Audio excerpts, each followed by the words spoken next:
अगर कोई सरकार 5 साल में काम नहीं करती है और 5 साल के बाद जनता का, युवा का समस्याओं का समाधान वो नहीं कर पाती है, लोगों का 5 साल का समय बर्बाद करती है, 5 साल के बाद अगर आप उसको हटा भी देते हैं, सरकार ने परफॉर्मेंस नहीं किया है, आपने वोट देके अगली बार उसको हटा दिया, लेकिन फिर भी पूर्व मुख्यमंत्री होने के नाते, पूर्व मंत्री होने के नाते, पूर्व विधायक होने के नाते तो उसको आजीवन तो सुविधा उसका तो मिलता ही है ना। तो इस विषय में बात करने के लिए सफ़ी इमाम हमारे साथ हैं। सफ़ी जी, जैसे मतदाता को कितना अधिकार है? एक बार अगर वोट कर देते हैं, सरकार अपनी वादे करके लोगों से वोट लेके आ जाती है और अगले 5 साल तक अगर अपने वादा को पूरा नहीं करती है तो मतदाताओं के पास तो कोई अधिकार रहता नहीं है। क्या कहते हैं इस बारे में? बिल्कुल सही सवाल आपने कहा है सर। भारत विश्व का सबसे बड़ा लोकतांत्रिक देश है और यहाँ का जो संविधान है, भारत का संविधान विश्व का सबसे बड़ा संविधान है। और जो चुनाव व्यवस्था है, 5 साल में एक दिन आता है मतदान करने का। हम लोग हर्ष उल्लास के साथ उस दिन वोट देते हैं, लेकिन इससे पीछे का कहानी और झूठ और छलावा को देखा जाए यदि, तो ये नेता जो हैं आते हैं, रंग बदल बदल कर, चोला बदल बदल कर आते हैं बार बार और भोले भाले जनताओं को लोक लुभावन सपना दिखाकर कि ये नौकरी देंगे, नियुक्ति देंगे, रोज़गार देंगे, भत्ता देंगे, पेंशन देंगे, पानी, बिजली और सारे तमाम चीज़ों की जो इतना लालच, इतना झूठ, इतना सपना जो दिखाते हैं, तो लोग उसके बातों में आ जाते हैं।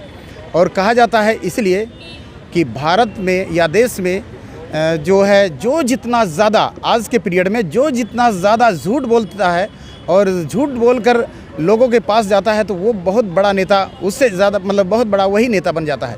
इसमें जो आपने सवाल कहा है कि हमारे पास शक्ति क्या बच जाता है, बस वोट देने का तक कहा जाता है कि आप मालिक हैं। लोकतंत्र में जनता को, भारत का संविधान में लिखा गया है कि हम भारत के लोग, भारत एक लोकतंत्रात्मक गणराज्य, यानी इसमें कहा जाता है कि भारत का जनता ही या किसी भी देश की जनता जो है सबसे शक्तिशाली और पावरफुल होती है, उसके पास बहुत ज़्यादा शक्ति होता है। लेकिन वोट देने के बाद 5 साल तक उसे उसी नेता के पास दर दर भटकना पड़ता है, तुरंत ही कहानी पलट जाती है।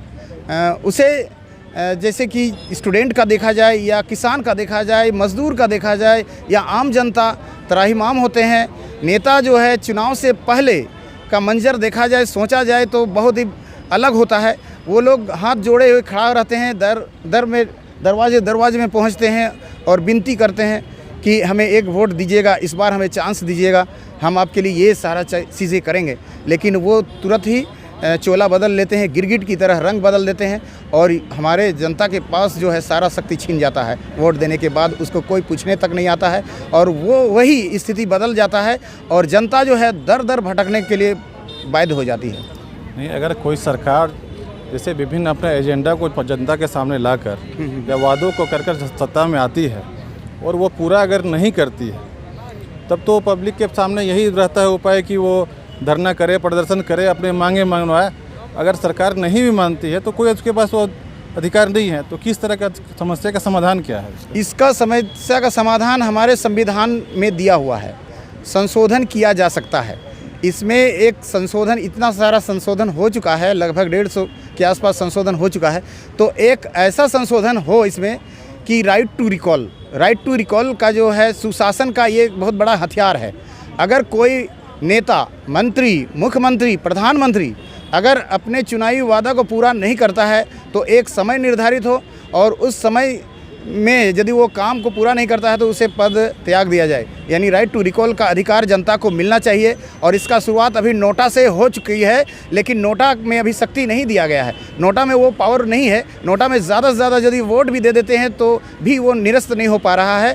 इसीलिए एक ऐसा शक्ति अब जनता के हाथों में मिलना चाहिए कि 6 महीना या 1 साल के अंदर अगर मुख्यमंत्री ने या मंत्री ने या सरकार ने जो वादा करके आई थी वो पूरा नहीं करे तो उसे छीन लिया जाए। जनता के पावर ये मिलना बहुत ज़रूरी हो गया है। ठीक है सफ़ी जी, जैसे एक और सवाल है, आखिरी सवाल है कि अगर कोई सरकार 5 साल में काम नहीं करती है और 5 साल के बाद जनता का, युवा का समस्याओं का समाधान वो नहीं कर पाती है, लोगों का 5 साल का समय बर्बाद करती है, 5 साल के बाद अगर आप उसको हटा भी देते हैं, सरकार ने परफॉर्मेंस नहीं किया है, आपने वोट देके अगली बार उसको हटा दिया, लेकिन फिर भी पूर्व मुख्यमंत्री होने के नाते, पूर्व मंत्री होने के नाते, पूर्व विधायक होने के नाते, तो उसको आजीवन तो सुविधा उसका तो मिलता ही है ना। तो उस ऐसा क्या कुछ उपाय हो सकता है, कुछ आपके सोच है कि अगर जो सरकार परफॉर्मेंस नहीं करे तो उस पर क्या कार्रवाई होना चाहिए फिर? उसका एक ही कार्रवाई हो कि उसकी सारे सुख सुविधाएं जो दिया जाता है उसे छीन लिया जाए। और उसके लिए क्योंकि और उसे तो पहली बात है कि उसे 6 महीने या 1 साल का एक टाइम बॉन्ड हो और उन्हें जो भी चीज़ें हो उसे पहले ही सिग्नेचर करा लिया जाए। जो चुनाव आयोग चुनाव कराने जाते हैं, वो लोग नॉमिनेशन कराने जाते हैं, उसी समय ये निर्धारित हो, उनका स्टाम्प में ले लिया जाए और जो है उस पर ले लिया जाए कि वो 6 महीने के अंदर ये काम करेंगे फलना, और इतना नहीं करते हैं तो उसे उसकी जो सदस्यता रद्द हो जाए और उसकी सारी सुविधाएं रद्द हो। क्योंकि सही आपने सवाल कहा है कि वो लाखों सुविधाएं लेते हैं और जो कर्मचारी हैं या दूसरे वर्ग के जो हैं वो लोगों को सुविधा जो है या पेंशन का सुविधा हो वो ख़त्म हो गया है। लेकिन नेता मंत्री जो है, मान लीजिए अभी एक उदाहरण के लिए हमारे वर्तमान में झारखंड के जो पूर्व मुख्यमंत्री शिबू सोरेन जी रहे हैं, एक बार मुख्यमंत्री बने सिर्फ 10 दिन रहे और उसके बाद वो चुनाव नहीं जीत पाए या किसी कारण से वो पद त्याग देना पड़ा। लेकिन वो सुविधा, उसका मुख्यमंत्री का सुविधा लगातार ले रहे हैं। तो ऐसा यदि होता है तो ये अन्याय होता है और ये एक भेदभाव है और ये इक्वल जो है, राइट टू इक्वल, और ये जो उसका उल्लंघन है, इस पे लिए कार्रवाई होनी चाहिए। बहुत बहुत धन्यवाद बात कर